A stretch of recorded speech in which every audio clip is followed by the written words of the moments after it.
Tennessee, Caleb and I were talking over the weekend. He's always working, even on his birthday. He's like, Dave, we got to write this. We got to do this. And he says, Tennessee could have 10 players drafted in this upcoming draft. And I'm like, Caleb, just on the surface, that stuff crazy. Why is it not crazy? And you're not predicting 10, but 10 could make it, right? Yes, actually, even more than that. So let's break down what Tennessee did in this offseason. And we talked about this. Tennessee has, I don't want to say adopted the Michigan model, but they've adopted the model that won Michigan a national championship. And that is? And that model is this. Rather than going for splash players in the transfer portal, they used their NIL money to keep players that were solid already in the program because they valued experience over the raw splash talent. And in this day and age of college football, that's a big deal. So here's why this matters. Which I told you this is where NIL was going about 8 to 10 months ago, even before Michigan won their national championship. And told you about Joe Milton too. But anyway, go ahead. You did. So, but a funny thing you brought up 8 to 10 months ago, about a year ago, actually. I almost said 8 to 10 years ago. But I learned a year ago, I did some tracking and research, and I determined that the best way to determine who would win the national champion in college football is who has the most players on NFL mock draft boards. And now that led me to pick Ohio State to win it last year. And that's why I'm very critical of Ryan Day for underachieving. Michigan wasn't on anybody's radar. And indeed, they only had one first-round pick in J.J. McCarthy, and he wasn't a first-round pick going into last year. Now, here's where this is a big deal. As you know, as I know, mock drafts are only first-rounders. No one spends their time doing a 7-round mock draft a year out at all. No. And so that's something I missed. So Michigan last year was on nobody's radar with number of first-round mock draft picks. They had a nation-leading 13 players drafted this past year in the NFL draft. 4 went in the 7th round. 6 were final day picks. The reason that's so relevant is what it meant is while Michigan wasn't loaded with superstars everywhere, they were loaded with very, very good players everywhere who had enough experience to propel themselves into NFL draft picks. So what did Tennessee do? Tennessee, for 2025, has 1 first-rounder. They have 1. They don't have less. They don't have more. James Pearce. We all know James Pearce is a first-rounder, right? Yes. You say definitely not more. I think they have a few second-day picks. Brew McCoy is a second-day pick. Yeah, he's not a Brew first-day McCoy will go second because of the injury. And that because of the injury. Concern. Otherwise, he would have been a first-round pick. Right. They have a fringe second to third-day pick in Cooper Mays. I think Cooper Mays could be a second-day pick, but I think he's starting the year as a third-day pick. Would you say? Yes, I think he's going to be around 3rd or 4th round. So, yes. Yeah.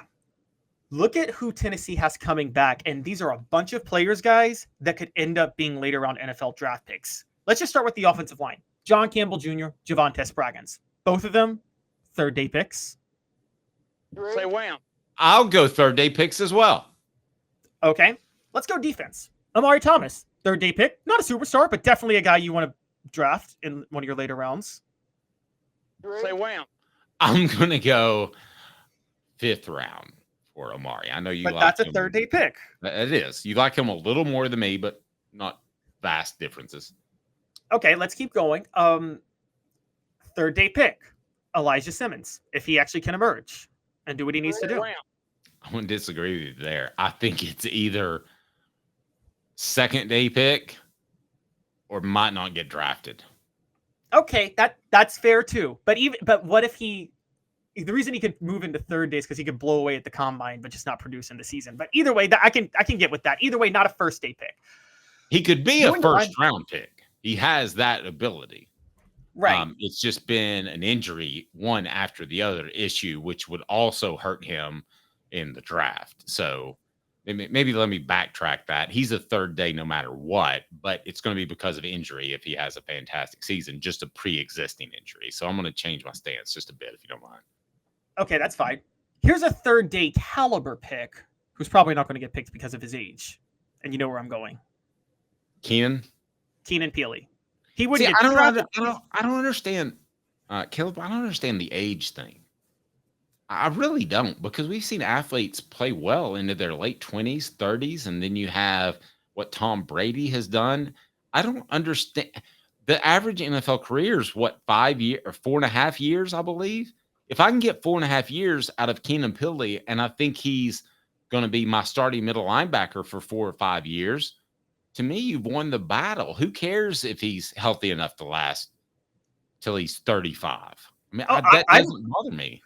I'm with you. I'm totally with you. But let's just talk about this in terms of late round draft picks, in terms of how it applies to Tennessee in 2024. Yeah, and I didn't mean to get you sidetracked. I'm just, yes, third day. Let's say third day. Yeah, third day caliber player, Keenan Pilley. There are two, I think, second day players who are going to go into second day because they leave early because they stand out as stars this year, and that is Dylan Sampson and Squirrel White. Could they both be drafted? Yes. On the second day. Yes, I would right now be stunned if they weren't drafted by the third day. I could see one of them slipping into a third day top pick. Now, not to mention, Dave, I haven't even added Bryson Eason and norman-lott, two other veteran defensive linemen who could be draft quality players if Tennessee plays well this year. And I also haven't added this. I don't feel as strongly about Eason. I don't feel strongly about either, but I'm just saying they could. It's a possibility. Sure. And when you got a big body and you can move, you've got an opportunity. Right, exactly. And then in the secondary, Tennessee added two veteran defensive backs, and it's Dalton Connect style to Rick Barnes with Jacoby Thomas at safety and Jalen McCoy, McMurray at cornerback. McMurray would be like the Gabe Giuliani of this past year. And if Gabe Giuliani had more support on the back end, he probably actually could have played his way into a draft pick. He got signed, and Jacoby Thomas could end up being effective. I'm not saying one of those guys couldn't be a late round draft pick or even both.